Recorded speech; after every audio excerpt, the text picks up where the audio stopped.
Bien, buenas tardes a todos. Es que estábamos esperando a ver si venía el director de la sede universitaria, Jorge Olcina, y de ahí la espera. Él siempre ha venido, salvo cuando estuvo en Lisboa, en un congreso, a todas estas conferencias. Además, al terminar el sexto ciclo, la idea que había era que iba a estar aquí, pero no sé, son ya las 8:05 pasadas, y si viene, pues que se vaya incorporando, y yo ya pues voy a dar comienzo a lo que es esta conferencia. Quiero saludar, lógicamente, en primer lugar a los presentes. Además, hoy han venido muchos pintores, muchos artistas, fotógrafos, personas de la Asociación de Artistas Alicantinos, expresidentes de la misma, y todo ello, como veremos más adelante, porque el fundador de la Asociación de Artistas Alicantinos fue precisamente Fernando Soria. También quiero saludar a aquellas personas que nos siguen por video streaming, que de momento pues sé que nos siguen no solo de Alicante y provincia, de Valencia, de Madrid, en estos casos también hoy de Palma de Mallorca, de Santa Cruz de Tenerife y de algún otro lugar, lógicamente, que yo desconozco y que luego pues me lo van comentando. Hoy vamos a hablar de un gran pintor. Muchos de los presentes lo han conocido de sobra. Sin embargo, para el gran público ha sido menos conocido de lo que sería menester, a pesar de su gran trayectoria, de su enorme producción pictórica y del museo monográfico que, dedicado a su obra, pues estuvo hasta hace unos años ubicado en San Juan de Alicante. Él vivió exclusivamente. Ahora acaba de llegar precisamente el doctor Jorge Olcina, que de todas formas, bueno, al finalizar, pues ya él que también dirija unas palabras, ya que se trata de la conclusión de este sexto ciclo de otros alicantinos ilustres. Además, Jorge, pues acabamos de empezar en este momento. Él vivió, como decía, exclusivamente de la pintura, cosa que en esta ciudad y en esta provincia pocos pintores a lo largo de la historia han podido decir, lo de vivir única y exclusivamente de la pintura, vivir bien y además tener una cotización muy elevada. Fue tan elevada que en su día, cuando yo quería adquirir algún cuadro suyo, pues carecía de poder económico como para poder en ese momento adquirir una obra de Fernando Soria.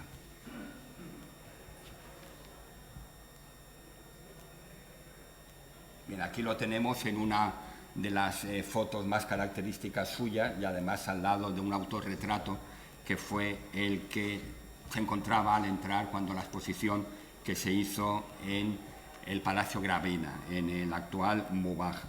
Yo tuve además el honor de sentarme a su lado, estábamos codo con codo, en el extinto Patronato Municipal de Cultura, y allí viví de cerca algunos rasgos definitorios de su personalidad.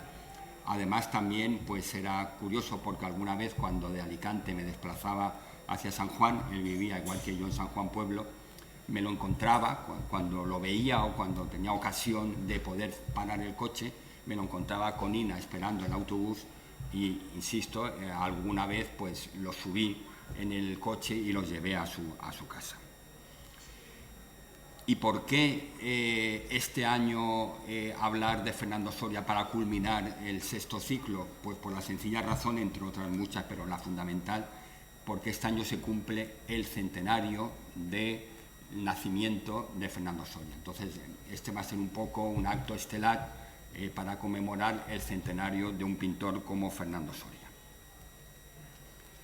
Él nació el 22 de julio del 22, aunque en muchísimas biografías y apuntes curriculares viene la fecha del 25, y tiene su explicación porque es curiosa. Yo he visto el DNI de Fernando Soria y efectivamente en el DNI pone 22 de julio. Pero que resulta que su padre era una persona muy española o muy españolista. Él era el primogénito y él tenía ilusión de que su hijo o hija naciera el día de Santiago, que era el patrono de España, porque más o menos las fechas coincidían. pero el niño vino al mundo el día 22, pero su padre no tuvo ningún reparo en esperar al día 25, ir al registro e inscribirlo como nacido el día 25. En aquella época no es como ahora, que está todo informatizado y no se podría cambiar uno la fecha de nacimiento, puede cambiar el nombre, ponerse otro, alterar los apellidos, pero no. Pero en aquella época pues debe ser que llegó al caso, él quiso cambiar el 25, día de Santiago, por el 22 y formalmente nació el día 22, aunque en el registro civil figura que nació el día 25 en la calle Jorge Juan, número 6 de Alicante. Siendo el mayor, como he dicho, de 4 hermanos, sus otros 3 que le siguieron se llamaron Amanda, Antonio y Óscar. Su padre, aquí lo vamos a ver de pequeño, su padre se llamaba Antonio Soria Llopis, era también alicantino y se dedicaba a la importación, distribución y venta de carbón, negocio al que quiso que desde muy temprano se dedicara el primogénito, aunque no era precisamente lo que pensaba en cuanto a su trayectoria artística hacer Fernando. Su madre era María Pérez Ramírez, natural de Orán, de la ciudad argelina de Orán, y como tantas, muchas del siglo XIX, descendiente de españoles. Y además hay una curiosidad muy grande, y es que la madre estaba emparentada con el escritor y premio Nobel de Literatura a los 44 años, solamente Albert Camus, a través de la madre de la madre de Albert Camus, cosa que muchísima gente desconoce, era de origen español, se llamaba Catalina Sintes, también había nacido en Argelia, pero ella era oriunda de la ciudad menorquina de Mahón. La historia de Catalina Sintes, voy a dar un breve apunte porque no es este el momento, sí que es digna de admiración porque esta señora era analfabeta, no sabía leer ni escribir, tenía además un problema de audición y para mayor desgracia, cuando estalla la Primera Guerra Mundial, su marido es movilizado y muere en el frente como consecuencia pues, de la metralla de un proyectil que se disparó. Pero la desgracia tuvo la suerte, y es que por ser una víctima de la guerra tuvo derecho a una pensión y a una serie de privilegios. Y entonces con ese dinero que recogió Catalina Sintes, analfabeta, insisto, pero con un interés enorme en que sus hijos pudieran acceder a la cultura que ella no tuvo, los animaba a leer mucho. Cuenta incluso Albert Camus, a mí me admiraba como mi madre cogía un libro, lo acariciaba, lo abría sin saber lo que allí ponía, lo cerraba, le incitaba a sus hijos el que leyeran, y al final pues Albert Camus, siendo con un origen tan humilde y huérfano de padre, pues repito, con 44 años consiguió el premio Nobel de Literatura. Y bien, ya estaba emparentado con la madre de Fernando Soria. Bien, los primeros estudios los cursó Fernando en el Colegio General Primo de Rivera. Aquí tenemos la típica foto escolar. Yo me he recreado mucho en ella porque le miraba la cara a los 35 o 36 niños que hay, la cara del maestro, un señor que seguramente tendría malas pulgas porque es un veterano maestro, y luego pues puedo indicar que este de aquí era Fernando Soria.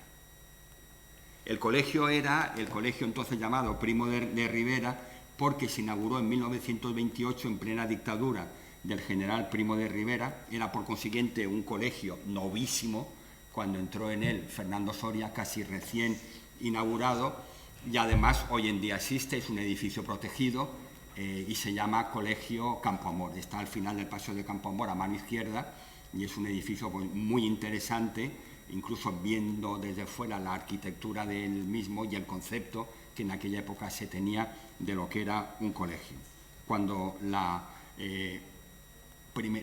Segunda República, en 1931, obviamente cambió el nombre de General Primo de Rivera por el de Joaquín Costa. Durante el franquismo se llegó otra vez a llamar Colegio Primo de Rivera y luego ya Colegio Campo Amor, cuando vino la democracia. Aquí, en este colegio, es donde comienza a destacar en las clases de dibujo y empieza a desarrollar pues, una especial sensibilidad artística, la cual se verá intercalada en los años venideros con su dedicación forzosa al negocio familiar del carbón. Se instalaron en Palma de Mallorca todos los miembros de la familia y ello ocurrió precisamente con la llegada de la Segunda República en 1931. 7 años después, en plena guerra civil y con la ciudad víctima de los bombardeos de la aviación republicana, hay que tener en cuenta que entre julio y agosto de 1936 la isla de Mallorca padeció 46. A veces se conocen poco estos bombardeos porque en parte se bombardeaba Palma de Mallorca implicados con Alicante, porque los hidroaviones que bombardeaban a Alicante venían del aeródromo de Palma de Mallorca y a veces del mar, porque eran hidroaviones la inmensa mayoría de ellos, y como represalia a los bombardeos que sufría Alicante, pues la aviación republicana bombardeaba Palma de Mallorca. Y en ese tiempo de bombardeos y de guerra civil, pues vivió allí y empezó a formarse artísticamente Fernando Soria, porque se matricula en la Escuela de Artes y Oficios de Palma, donde obtendrá su primer diploma de honor, acabada ya la guerra en 1940. Y entonces decide marcharse a la capital de Francia, también en una época dramática porque ya había comenzado, el 1 de septiembre del 39 lo hizo, la Segunda Guerra Mundial, y él acaba una guerra que es la civil, se forma en la Escuela de Artes y Oficios y decide irse a un París en guerra. Incluso, ahora lo leeré, él mismo comentó en algunas notas autobiográficas que le impactó mucho ver la entrada de los soldados del Tercer Reich en París, porque le pilló aquello allí. Consigue una beca para formarse en la Sorbona y allí, pues, lógicamente empieza ya su periodo de formación artística. ¿Qué sucede? Que estando en Francia es requerido para realizar el servicio militar y tiene que volver a Palma de Mallorca y el 1 de julio de 1943 comienza el servicio militar y es destinado, aquí lo tenemos de soldado en Palma de Mallorca, es destinado al Parque Jefatura de Transmisiones de Baleares, con sede en la misma capital de Palma de Mallorca. Aquí también lo podemos ver. Paseando, vestido de soldado, la persona de al lado, no sé si podía ser su padre, la verdad que lo desconozco, pero en fin, ahí lo podemos ver también con su uniforme de soldado. En París, según él mismo cuenta, se llega a relacionar, allí lo conoce dentro de los ambientes artísticos, con pintores de la talla de Picasso, de Dalí y de Chagall. Y no solo ejerce la pintura, sino que se va formando en el mosaico y en la escultura en hierro.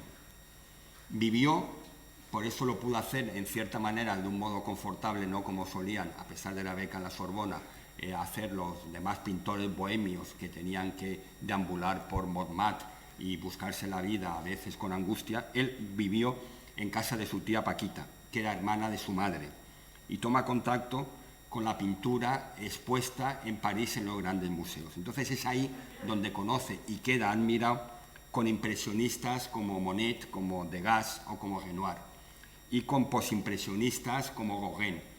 Eso fue, él mismo luego lo reconoce, lo que le impactó para una ulterior fase de su pintura.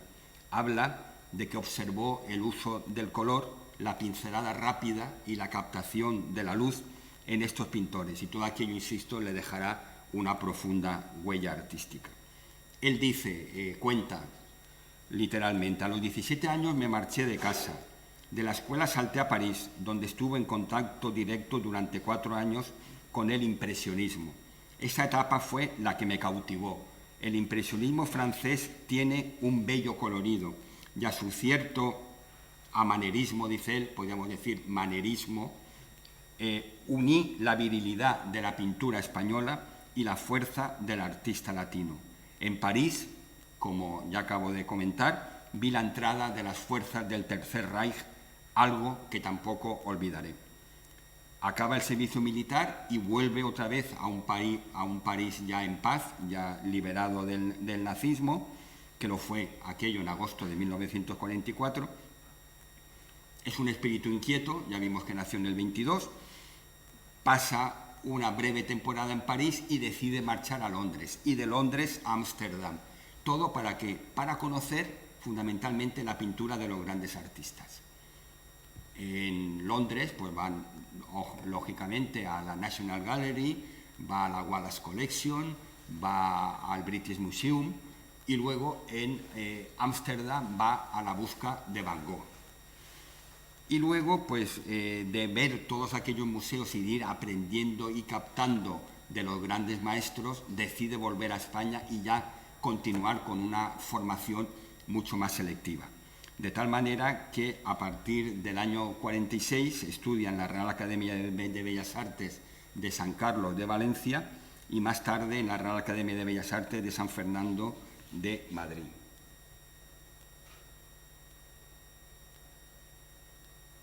Aquí lo tenemos en una de las primeras fotos, pintando un cuadro, como vemos, de temática religiosa y muy apartado de lo que luego serían sus estilos.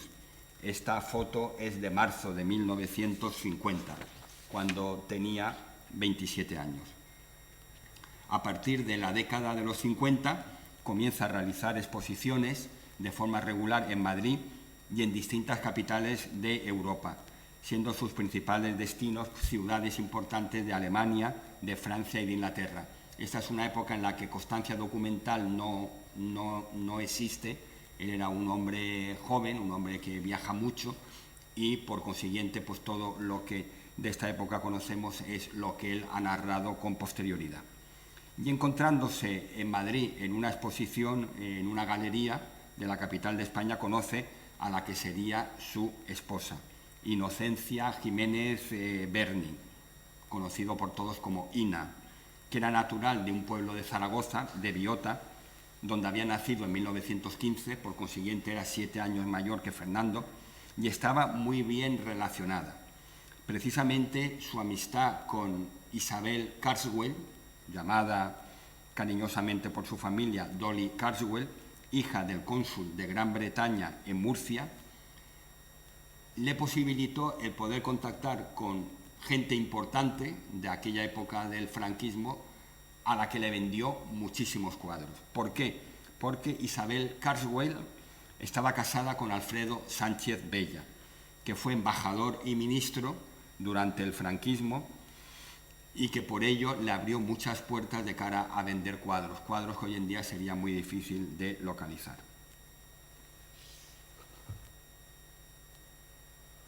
Aquí tenemos a Ina y a Fernando el día de su boda. Contrajeron matrimonio el 24 de marzo de 1955 en la iglesia madrileña de Nuestra Señora de los Dolores, ubicada en la céntrica calle de San Bernardo de Madrid. Los casó, además, una persona que también tiene su historia curiosa, Monseñor Arturo Quintanilla, un agustino riojano de Berceo, que había sido obispo de la diócesis china de Honan en 1950, que luego ya con la consolidación de la República Popular China y el maoísmo fue encarcelado y torturado y luego confinado por las autoridades maoístas hasta que fue expulsado del país en 1952. Aquí podemos ver también pues, al matrimonio saliendo de la iglesia una vez habían contraído matrimonio. La pareja vive en la capital unos años en los que Fernando Soria sigue desarrollando con éxito su profesión de artista, pero llevando a cabo una etapa pictórica muy figurativa, muy academicista. Pero como otros pintores levantinos a lo largo de la historia, pues comienza a añorar cada vez más a su tierra y sobre todo a la luz del Mediterráneo, el que había quedado tan embebido de la luz de los pintores impresionistas que había conocido fundamentalmente en París. Y entonces, pues bueno, casi coincidiendo con el nacimiento de su única hija, Beatriz decide asentarse en Alicante en el año 1956. Aquí tenemos al matrimonio con Beatriz, muy niña, en el centro. Vivió primero en la capital y luego ya cuando se empezaron a construir los bloques de apartamentos en primera línea de la playa de la Albufereta, antes de llegar a la zona arenosa, en la parte que está muy cercana a la Sierra de San Julián o a la Serra Grossa, pues allí, a la Torre Vistamar, fue cuando se pudo desplazar finales de los 50, comienzos de los 60. La vista del mar, que para él ha sido fundamental, luego lo veremos en la etapa final de esta conferencia, en algunos de sus cuadros, pues le posibilitó el que tenía en algunos días una visión tan clara del fondo marino asomado desde la terraza, que había un cuadro en el Museo Fernando Soria que era precisamente un alguero, y él contó que asomado lo que veía como fondo marino es lo que luego plasmó en un óleo.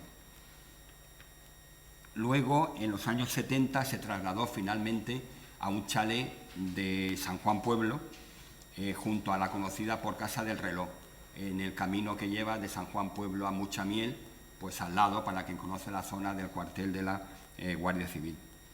Desarrolla fundamentalmente una pintura amable, colorista, sorollana, podríamos decir, en cuanto a la temática y la luz. En una palabra, una pintura neoimpresionista. Y manifiesta él mismo que un artista debe saber pintar todo aquello que sea verdaderamente sublime. Pero también, como podemos ver, aquí tenemos también a Beatriz, ya adolescente, con un trágico final que luego comentaremos, y aquí lo vemos pues todavía en su etapa joven pintando. Pero si observáis, este es un cuadro de esa fase suya dentro del colorido tenebrista. Él a veces pintaba pues a gente con un aspecto lúgubre, misterioso. Incluso yo he visto algún cuadro pues de algún borracho mayor, y eso pues lo alternaba con esa pintura amable, colorista, y que además le daba pues una gran repercusión en cuanto a la adquisición de obra por el gran público. Pero aquí es una de las fotos también de esa etapa en la que lo vemos pintando. Aunque tenía un carácter reacio a la fama y a la popularidad, la presencia de Soria en los círculos artísticos alicantinos pues es bastante significativa y además indiscutible por su alto nivel de participación en exposiciones tanto individuales como colectivas. Como estaba muy cotizado, como he dicho al comienzo, vivía de la pintura y siempre lo hizo así, le daba auténtica pereza el desplazarse a ciudades, a montar exposiciones y no digamos ya al extranjero. Cuando en su primera etapa sí que no había tenido ningún problema, no estaba casado ni tenía a Beatriz en viajar, sin embargo luego él era muy reacio a montar exposiciones fuera de su círculo habitual y más aún teniendo que desplazarse para poder estar allí en el montaje, en la presentación, etc. Exposiciones individuales solo están contabilizadas 12 desde su estancia en Alicante, que es donde de verdad se puede controlar toda su faceta artística. Y todas se hicieron en la provincia. La primera, en agosto de 1971, en la Caja de Ahorros del sureste de España de la Albufereta, cuyo director, además, durante muchos años fue un pintor muy conocido de nuestra tierra, Enrique Lledó. Y entonces, cuando aquella exposición, 1971, ya dijo: he entrado en un impresionismo que casi llega a lo abstracto. La espátula me llama a buscar el color, la luz. Las formas ya no me dicen nada. La última exposición individual la realizó cuando la inauguración de la nueva sede de la Asociación de Artistas Alicantinos de la avenida de Maisonave 53 en octubre del 2006. Aquí lo tenemos a Fernando precisamente delante de un cuadro, de un campo de almendros en flor, que es una temática, como sabéis, muy usada por los pintores de esta tierra porque además da muchísimo juego el almendro en flor en la pintura.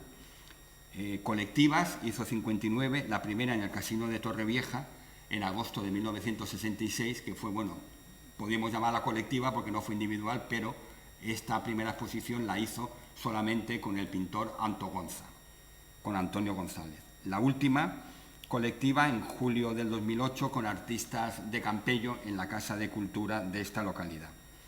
La provincia de Alicante, en ocasiones Barcelona, Valencia y algunas ciudades de Francia, con el cono sur de América, como veremos dentro de unos minutos, fueron otros puntos donde expuso Soria con otros pintores, pero en muchísimas ocasiones sin tenerse que desplazar a esos lugares por esa pereza que decimos que le daba el tener que salir de su entorno. Y conocedor, como vimos, y así se formó en París con la técnica del mosaico, pues no tuvo ningún problema en colaborar con Gastón Castelló en el año 1974 en uno llamado El Misterio de Elche. El Ayuntamiento de Elche, como el aeropuerto del Altet está en su término municipal, pues le pidió hacer un cuadro de temática ilicitana.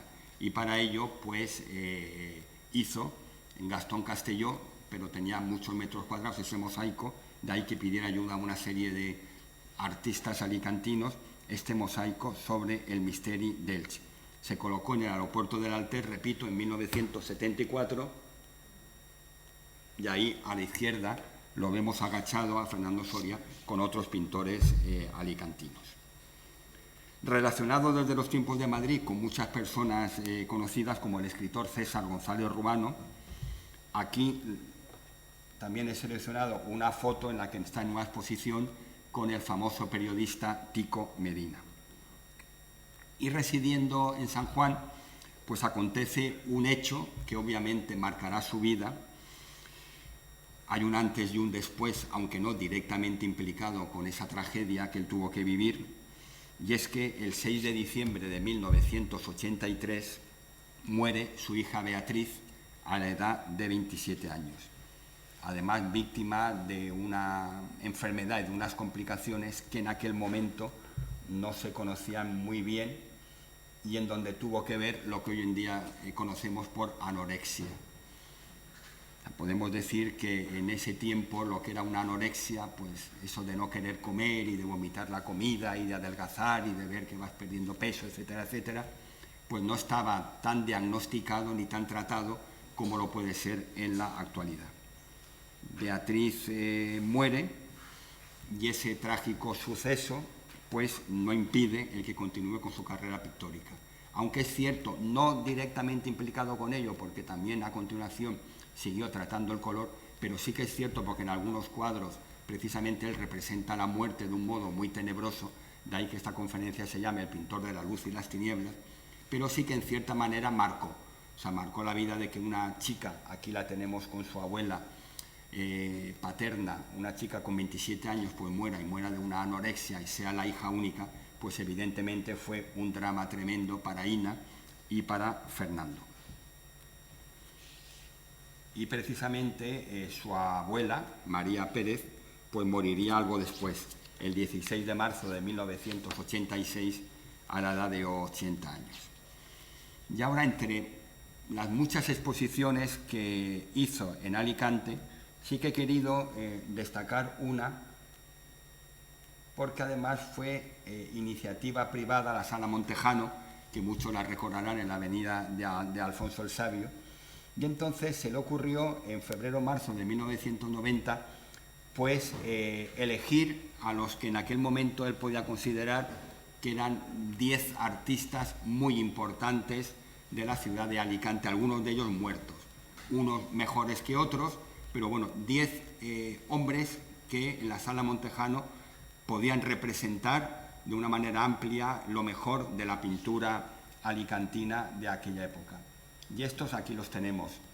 Eran José Belmonte, el oftalmólogo, que se dedicó también a la pintura y a la forja en hierro, Gastón Castelló, por todos conocido, y que colaboró en la realización del mosaico del Misteri d'Elx, Enrique Lledó, que lo hemos nombrado porque era el director de la oficina de la Caja de Ahorros del Sureste de España de la Albufereta, donde expuso por vez primera, Edmundo Lloret, otro gran pintor de Benalúa y muy cotizado, Manuel González Santana, igualmente pues un pintor muy conocido de nuestra tierra, como no Eusebi Sempere, de sobra también conocido, como Javier Soler, aquí lo tenemos. Luego están puestos, como verán, por orden alfabético. Luego está Fernando Soria y luego Emilio Varela, que obviamente ya había muerto entonces, y Pepe Vila, el último de esta decena de grandes pintores alicantinos que expusieron. Y ahí tenemos a Fernando Soria. A partir del año 86, luego lo vamos a ver, si vais captando sus facetas, he preferido ahora hablar y contar y luego poder comentar algo, los cuadros que voy a proyectar. A partir del 86, 2 años después de muerta Beatriz, va definiendo paulatinamente una ruptura con el color y ya va construyendo una nueva poética que hace que su lenguaje sea mucho más personal y singular. Fernando Soria, algún pintor alicantino, pues, le ha dicho, y eso es algo que todos, y aquí insisto que estáis presentes muchos artistas de la tierra, que resulta obvio, y es que un pintor de verdad se puede considerar pintor desde el momento en que una persona más o menos conocedora ve un cuadro y dice, este cuadro es de fulano o de mengano. Si nosotros hoy en día vemos un cuadro de Picasso, de Miró, incluso si nos retrotraemos de Velázquez, del Greco, de Goya, lo sabemos identificar.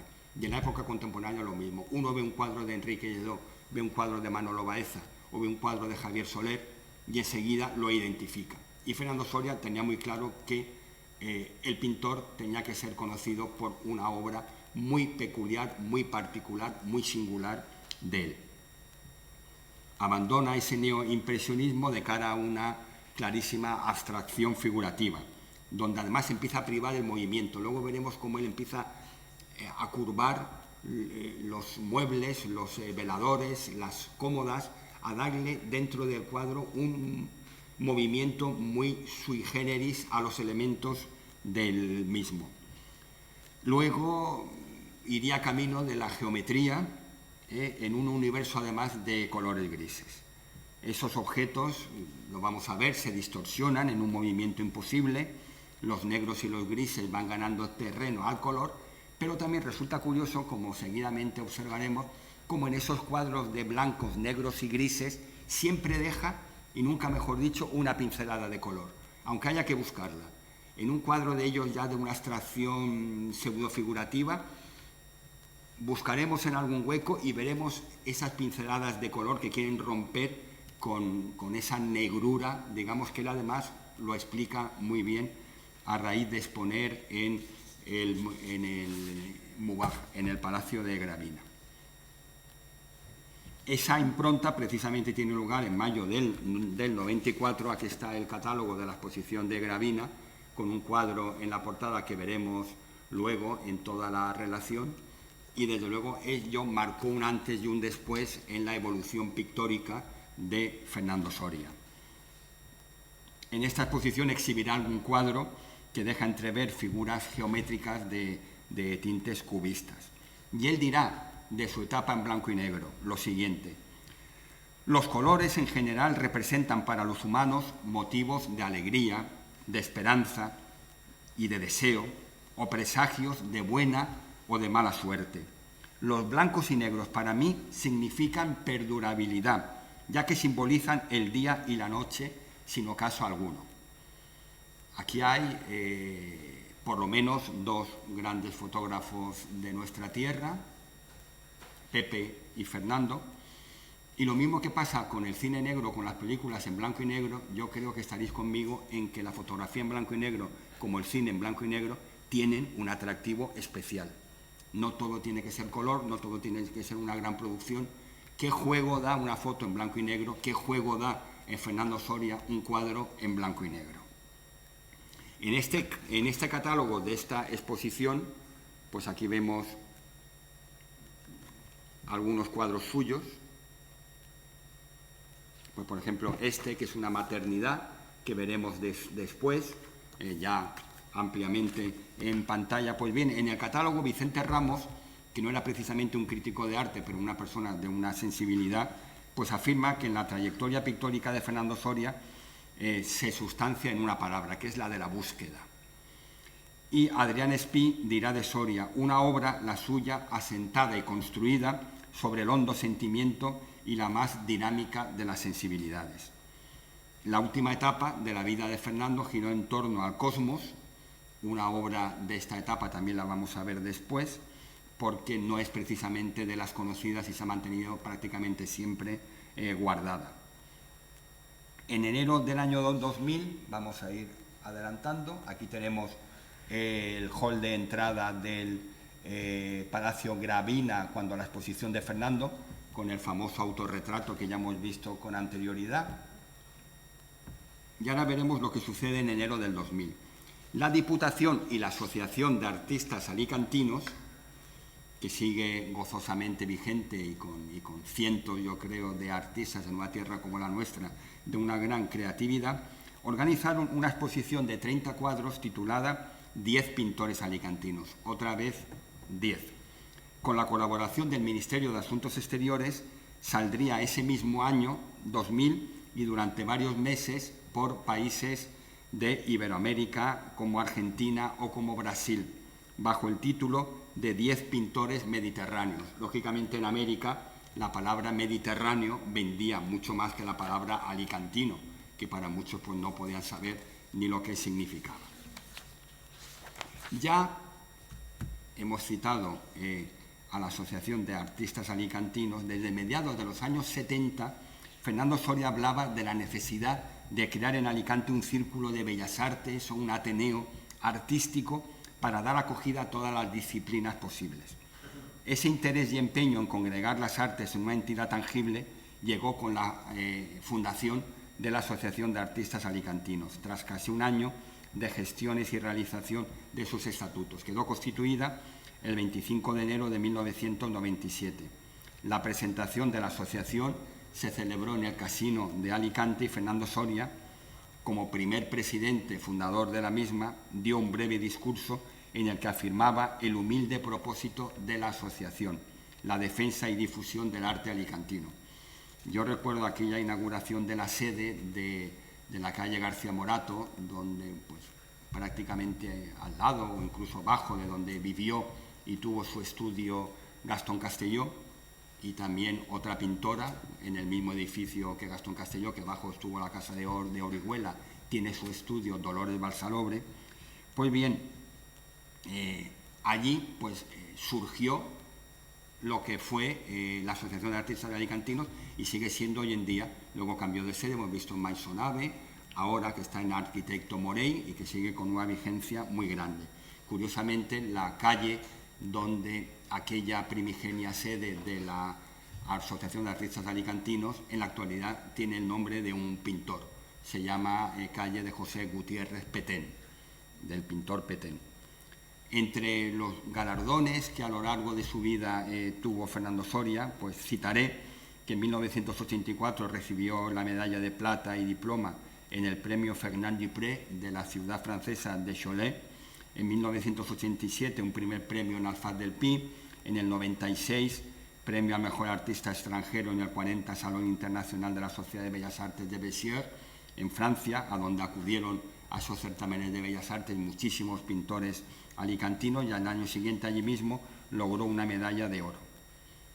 Inmiscuido en lo que era la vida cultural alicantina, pues también incluso estuvo vinculado a fiestas como las hogueras y también la Semana Santa. Fue presidente de honor de la Comisión de la Hoguera de Tómbola y cofrade de honor de la Hermandad de Santa Cruz, 2003 y 2005 respectivamente.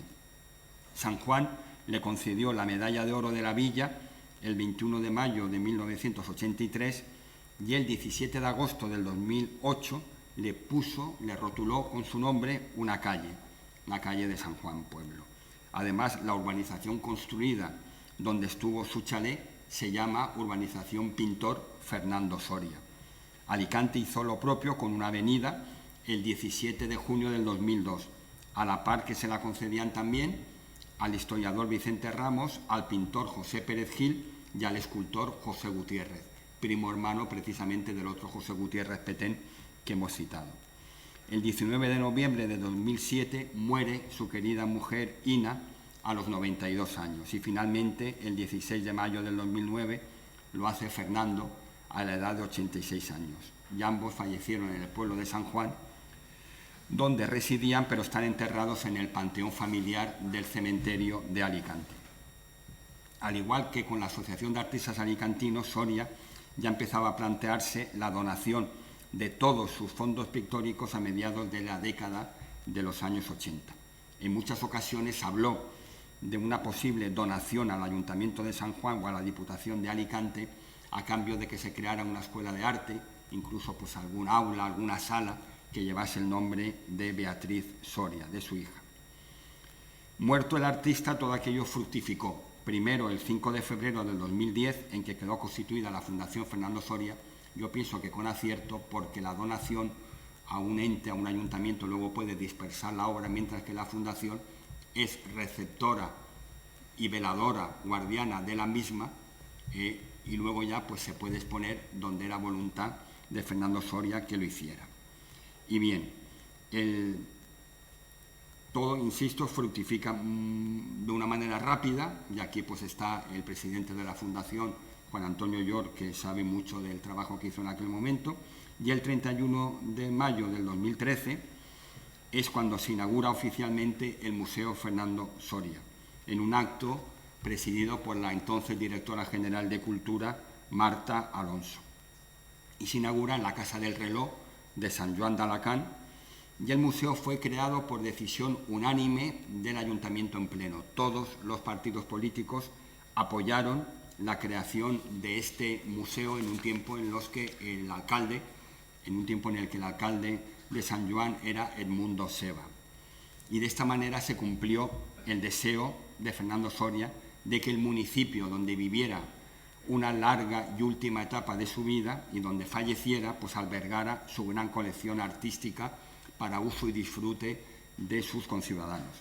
Entonces sumaba la colección, propiedad de la Fundación Fernando Soria, 225 obras del propio autor, más 133 de otros pintores con los que él muchas veces intercambiaba obra, como puede ser Emilio Varela, Manolo Baeza, Javier Soler, Gastón Castilló y otros muchos, a los que añadir pintores también de fama internacional, caso de Nicanor Piñole o Álvaro Delgado.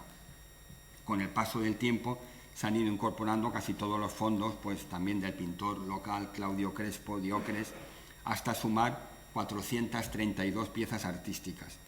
Por cuestiones de espacio, como exposición permanente, solo se podía exhibir una selección de lo más representativo en el museo. El Pleno del Consejo del 19 de febrero del 2016, una vez cumplidos los trámites estrictos, trámites serios, en los que también el que les habla pues tuvo algo que ver, se vieron los niveles de calidad de la obra de Fernando Soria, se vio la instalación del museo, sí conservaba todas las medidas de seguridad necesarias, y bien, insisto, el Pleno del Consejo de la Generalitat aprobó la certificación del Museu Fernando Soria como Museo de la Comunidad Valenciana, adscrito a la red de museos de la Generalitat. Y también fue inscrito en el Directorio de Museos y Colecciones de España del Ministerio de Educación, Cultura y Deporte, así como en el Registro de Museos Iberoamericanos. Sin embargo, y aquí pues hemos pasado de la luz a la sombra, en noviembre del 2017 el Ayuntamiento de San Juan, que era el propietario del inmueble de la Casa del Reloj, mientras que toda la obra allí guardada era de la Fundación, decide cerrar el único museo del municipio y de todo su entorno comarcal. La justificación, pues para mí, el quitar un museo para hacer un casal de la juventud, que era lo que en aquel momento parecía que interesaba, pues no se sustenta. Decir, no, es que queremos crear un casal de la juventud. El Museo Fernando Soria atraía a un municipio totalmente falto de una oferta cultural, histórico-artística grande, el que movía, el que dinamizaba, el que a través de la página web, y sorprendía, y también yo fui testigo de ello, que vinieran personas pues, de la República Argentina, de Estados Unidos, de Brasil, por decir los países más lejanos de América. Dentro de Europa visitaban el museo personas de Rusia, personas de Suecia, personas lógicamente de Francia, de Gran Bretaña, de Grecia, de Italia, pero el ayuntamiento decidió cerrar el museo para crear allí el Casal de la Juventud. Y bien, de este modo pues se traicionaba un poco el anhelo de Fernando Soria, que decía: yo me siento agradecido al pueblo de San Juan, en el que he vivido durante tantos años, y quiero que mi obra pueda ser permanentemente expuesta en este municipio. ¿Qué sucede? Pues que hoy en día estos cientos de obras están guardadas en la sede de la Fundación Fernando Soria, en espera pues, de que en algún momento se puedan ver. Sí que es cierto que entre mayo y septiembre de 2018 la Fundación Frax de Alfaz del Pi, de la playa del Albir, realizó la que ha sido última exposición antológica de nuestro personaje y que se denominó Fernando Soria, Luz, Color, Movimiento. Y en aquella exposición se expusieron 94 obras.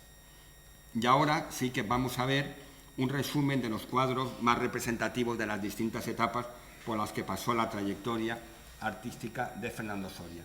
Estos eran los recortes en los que se habla. Aquí tenemos una imagen suya de esa exposición de los 10 pintores alicantinos, 10 pintores mediterráneos que expusieron en distintos lugares de América. Aquí precisamente lo tenemos viendo la exposición. Ahí está Fernando Soria explicándosela al entonces concejal de Cultura, Miguel Valor.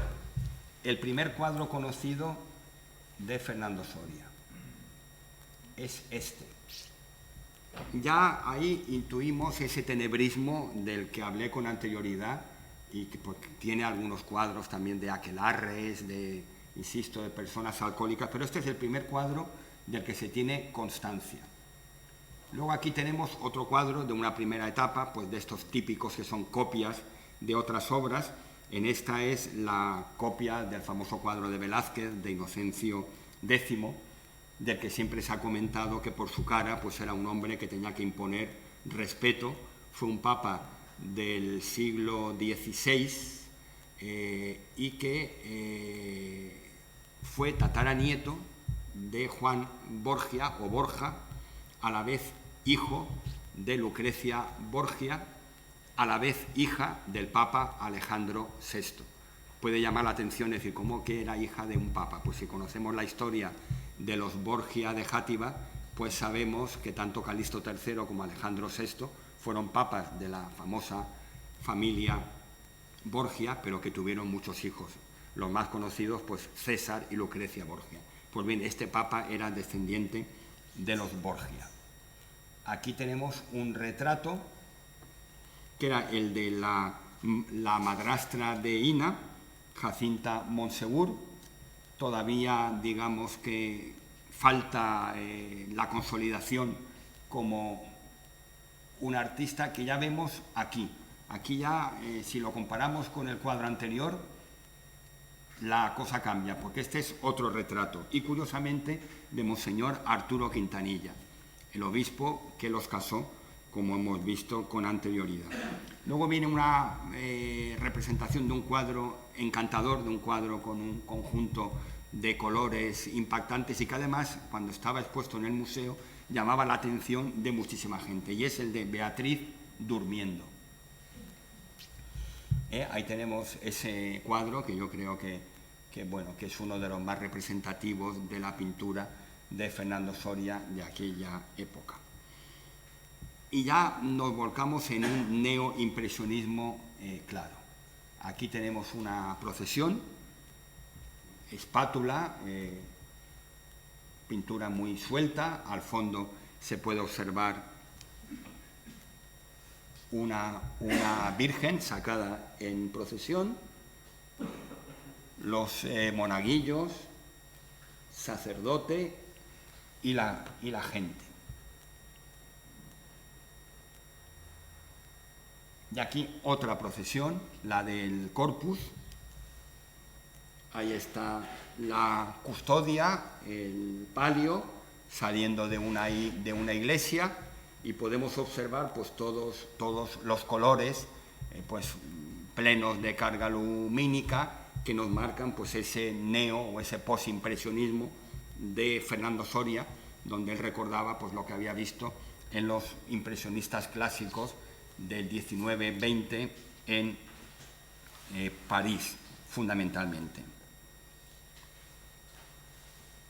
En esa misma línea tenemos un mercado, de ahí pues podemos ver lo mismo, como brochazos sueltos, espátula, son los que marcan pues la presencia de las figuras en el lado izquierdo de ese mercado. Y el color. Otro cuadro muy conocido, que además lo tenemos aquí en la revista que sacó el museo, Cuadernos del Museu, en portada, porque es un cuadro muy bonito, que es el de Beatriz en la playa.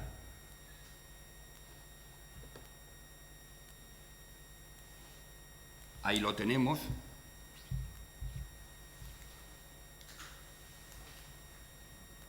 La figura de Beatriz, una Beatriz pues en unos tiempos, digamos, anteriores. Él quiso llamarlo Beatriz en la playa, es una chica joven con Pamela, el mar de fondo, y yo creo que, bueno, que todos los pintores presentes y las personas con una especial sensibilidad pues podrán ver cómo Fernando pues fue un pintor importante. A veces hacía bocetos, hacía estudios, hacía apuntes en tablitas de madera que luego se convertían en cuadros de mayor formato. Aquí del año 60 tenemos uno que es el de Damas con sombrilla, y podemos observar pues que la temática es muy sorollana o sorollista. O sea, los temas de mujeres en la playa, las Pamelas, y siempre el mar presente, la pincelada suelta, y bueno, y dejando marcada lo que era la calidad pictórica de Fernando, que también se aprecia en este otro de Familias en la playa, que sigue un poco la misma línea.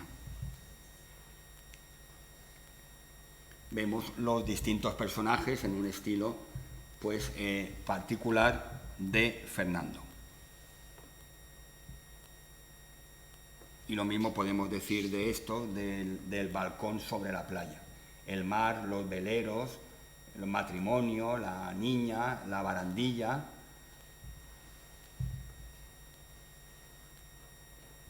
Siempre con la temática marinera. Aquí tenemos unos pescadores en esa misma línea, todavía de ese posimpresionismo y de ese colorido.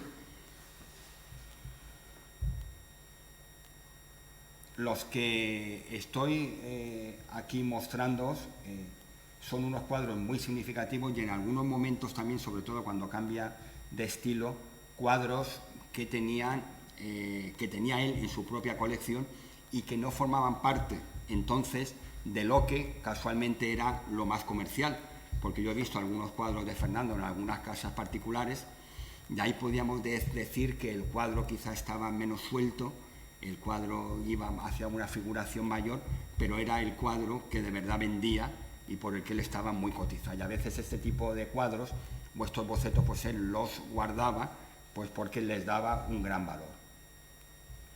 Aquí tenemos, por ejemplo, también este, que es el de una tertulia de damas, o damas en tertulia con el niño.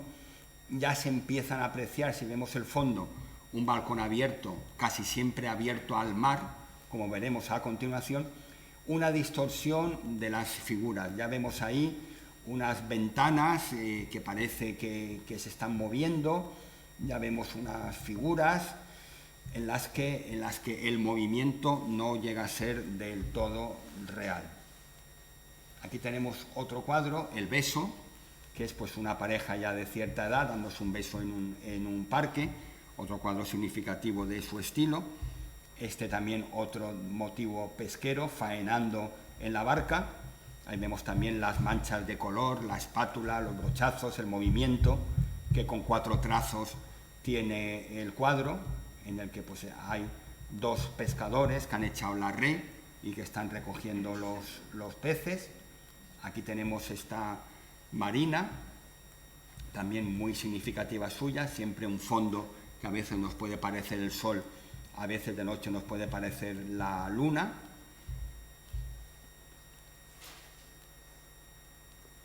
Este cuadro tiene su gracia porque, según contó el propio Fernando Soria, lo llamaba el cochecito, es una anécdota que le sucedió a él. Estamos, tiene que ser finales de los años 20, en el Paseo de Gómez, junto a la playa del Postiguet. Ahí hay un niño que está jugando, según Fernando era él, y un coche que estaba parado, pero quizá por no tener el freno puesto, porque había una ligera pendiente, el coche empezó a hacer marcha atrás y estuvo a punto de atropellarlo. Menos mal que entonces los coches no llevaban delante pues una cristalera como la puede tener ahora, que una persona que se dio cuenta cogió el volante, pudo girar el coche, pudo pararlo, porque no había una gran pendiente, y así Fernando, siendo un niño, pues se libró quizá de haber sido aplastado por ese coche. Y esa es la historia curiosa pues, que tiene este cuadro del cochecito. Y aquí ya entramos de lleno en esa evolución hacia el movimiento distorsionador. Ahí vemos un velador, ahí vemos unas persianas, vemos una mecedora, vemos un sifón, vemos unos vasos que se mantienen de un modo ilógico, y al fondo el mar.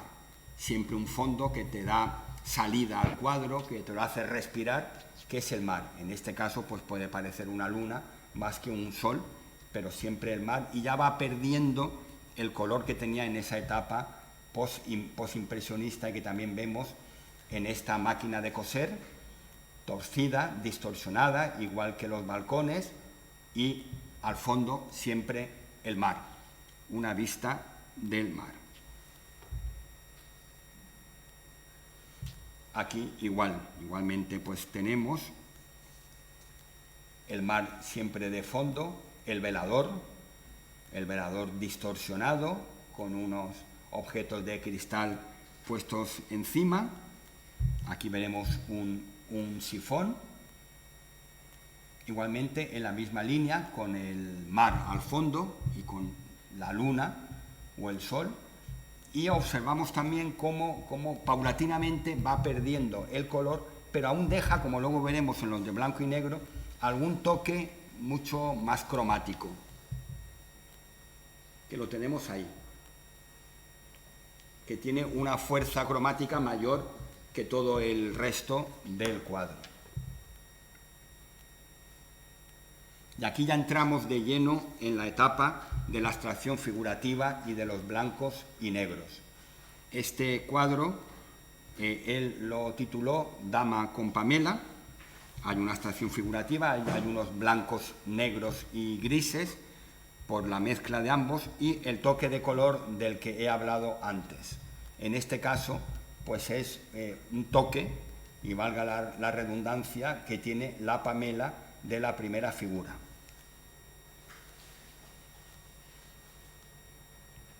Ahí vemos dentro del conjunto esas pinceladas de color, y estos cuadros son los que formaron parte de la exposición del MUBAG del año 1994.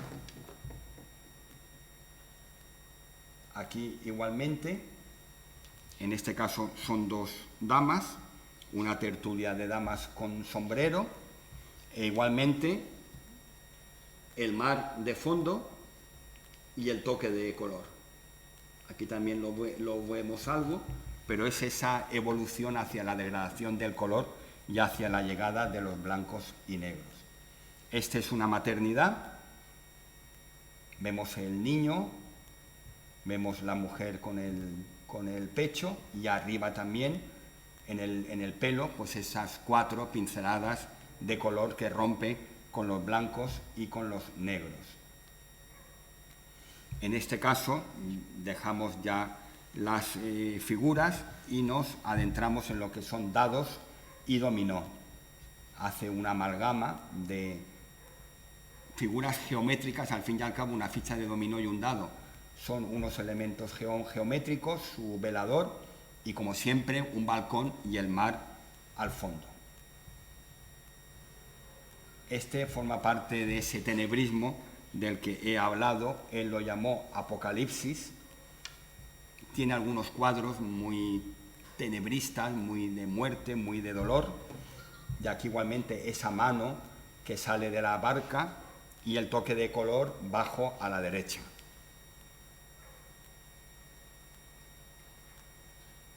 Y ahí el mar y la luna reflejándose en el mismo, el rielar de la luna, que se llama en castellano. Luego, este es un autorretrato de Fernando Soria con sombrero. También pues estaba en un hueco muy especial frente a la entrada del Museo Fernando Soria. Tiene varios autorretratos en blancos y negros o en grises. Este es el más conocido, que ya hemos visto antes. En otro tiene un rictus mucho más triste, mucho más dramático. En este, al fin y al cabo, está sonriendo.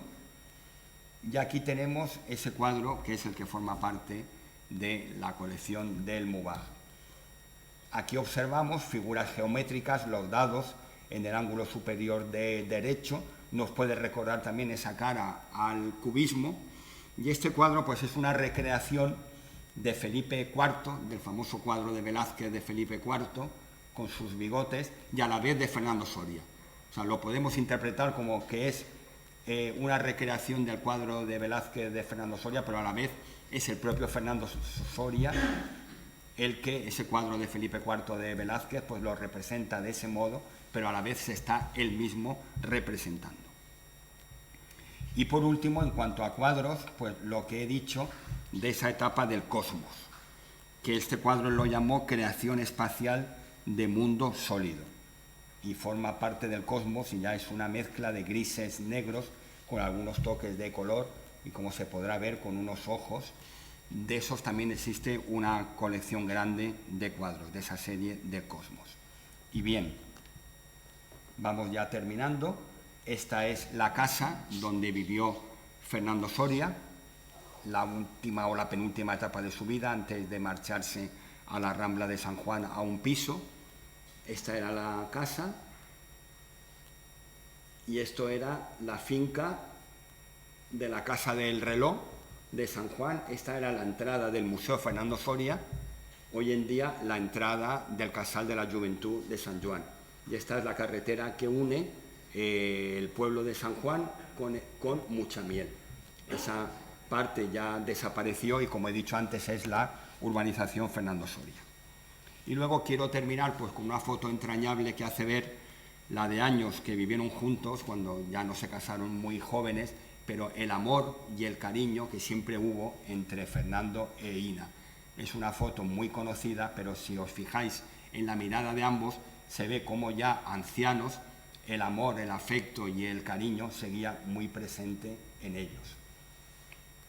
Ahí tenemos a Ina y a Fernando, que se van cruzando esas miradas llenas, la verdad, que de ternura, porque pues fue un matrimonio que, con ese golpe tremendo de la muerte a los 27 años de su hija Beatriz, pues se mantuvo firme, se mantuvo unido y se mantuvo pues basándose siempre en lo que era el amor de ellos. Y nada, así termino. Muchas gracias a todos por vuestra presencia y espero pues que hayáis conocido, los que ya conocíais mucho de Fernando, pues algo más de su vida y de su obra. Muchas gracias.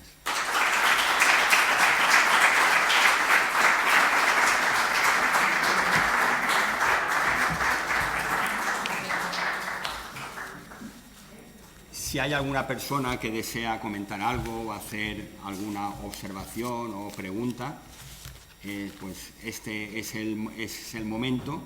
Y si no, pues sí que le cedo. Sí, Juan Antonio Llor, el presidente de la Fundación. Preguntar, no te voy a preguntar. Simplemente es agradecer y felicitar a la... Perdón, gracias. Simplemente es agradecer, felicitar a la sede universitaria, al doctor Jorge Olcina y sobre todo a ti, porque nos das una lección y además una lección bastante amena. Lo que has expuesto, ya que sabéis que conozco bien a fondo esto, te lo agradezco mucho, lo que has hecho. Agradecer, me voy a poner de pie porque quiero, de alguna manera, son la inmensa mayoría amigos todos. Entonces quiero también agradecer la presencia de ustedes, agradecer, por supuesto, la Asociación de Artistas Alicantinos, aunque Fernando Soria fue el fundador. Tenemos aquí a Juan Antonio Poblador, que se puede decir que fue fundador también. Además con el carnet número 2, creo, ¿no? 8. Pero bueno, fuiste el fundador también. Está también el que fue el tercer presidente de la Fundación, Fernando Mateo, que lo tenemos aquí. Agradecer también la presencia, está aquí con su mujer también. Y bueno, quiero agradecer también está el presidente de la Asociación Numen, poeta, gran poeta y gran pintor, Diego Zambrano, y agradecerles a todos ustedes vuestra presencia. Quiero también agradecer a muchísimos que no han podido venir, otros por el miedo también todavía a la pandemia, y quiero agradecer a una persona de las que nos están viendo desde Palma de Mallorca, que es Manolo Rastol. Manolo Rastol, que fue cura en sus principios, fue un grandísimo amigo de Fernando Soria y, bueno, tenemos una amistad muy grande. Prácticamente a diario me manda cosas de Palma de Mallorca a través del WhatsApp y me ha dicho que hoy quería estar viéndolo aquí. Por lo tanto, muchísimas gracias y nada más. Gracias.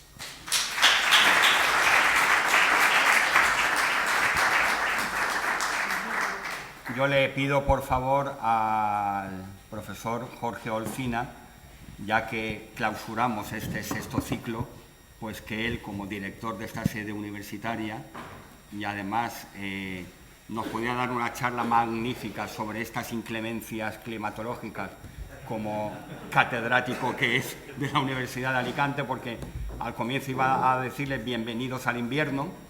Él sabe perfectamente que de cara a una Semana Santa, que creo que ya tiene previsto el que haga buen tiempo, había que mantener esa barrera de Posidonia que en la orilla de las playas para frenar precisamente el que los temporales de levante arrasen con la arena y cuando vengan los visitantes la semana que viene pues se encuentren una playa casi sin arena, aunque no tenga algas, pero bueno, esperemos que a lo largo de la semana esa barrera de Posidonia que impide el que se pierda arena, pues el que se quite, pero si los temporales ya frenan a partir del miércoles, que podamos disfrutar de una buena Semana Santa. Pero en fin, no me voy a enrollar en un tema del que él es un auténtico experto, que clausure este sexto ciclo y muchísimas gracias a todos por vuestra presencia, que tengáis una buena Semana Santa,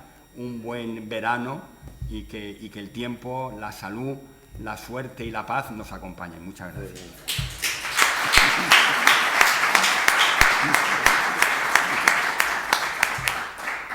Bueno, yo les pido primero disculpas porque he llegado unos minutos tarde. Hoy teníamos un acto en el otro edificio, en San Fernando, con dos escritoras que había invitado el Centro de Estudios Mario Benedetti.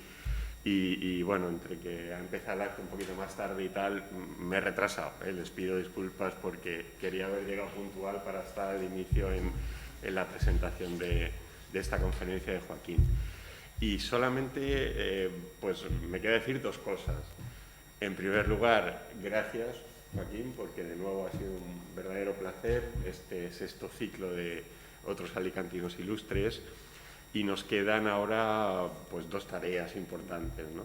En primer lugar, pensar en el ciclo del año que viene. Por lo tanto, bueno, pues podemos anunciar que el curso próximo, el curso 22-23, estaremos también aquí reunidos una vez al mes. Ya buscaremos las fechas para hacer un recorrido por esos otros alicantinos y alicantinas ilustres que seguro que quedan todavía muchos de ellos para el conocimiento de la sociedad de nuestra provincia. Y en segundo lugar, que lo comentábamos al principio, hay un compromiso de la sede de publicar ya un primer resultado de los ciclos que hemos tenido de Alicantinos Ilustres, sacar una pequeña publicación, ¿no? Digamos modesta, pero digamos de categoría. Y eso es lo que nos queda también en los próximos meses, ¿no? A recopilar todo este material y bueno, pues preparar la publicación que haría la Universidad de Alicante y que sería pues de esas publicaciones que pueden decir emblemáticas de la sede. Hace tiempo que no hacemos una publicación, estaba ahora recordando, la última fue en relación con la familia Rafael Altamira, la propia Pilar Altamira, que en paz descanse, pues preparó una serie de historias, ¿no? De la familia y bueno, pues con muy buen gusto ella recopiló todo ese material y lo publicamos, ¿no? Yo creo que es el momento ahora, Joaquín, que lanza ese reto, pero ya lo habíamos hablado, de que recopilemos ese material de los ciclos anteriores, a lo mejor hacer una selección o si podemos publicarlos todos y bueno, pues que sea un primer tomo de los que podrán venir en ciclos siguientes. Y a todos ustedes, gracias por estar aquí. La sede poquito a poco va recuperando este ritmo, ¿no? De presencia aquí en la Sala Altamira. Nos ha costado mucho. Este curso para nosotros era un curso pues, que se planteaba como un reto, ¿no? Todavía estamos en la pandemia. Yo creo que afortunadamente esto puede ir a menos. Confiemos que así sea. Y el reto era volver a recuperar la actividad que teníamos antes del 2020, ¿no? Todavía va a ser difícil, pero bueno, confiemos ya que el curso próximo podamos iniciarlo y terminarlo con plena normalidad, ¿no? Y entre esa normalidad estará el 7º ciclo de otros alicantinos ilustres con Joaquín Santo. Gracias, Joaquín. Es un privilegio tenerte aquí en la sede y gracias a todos ustedes.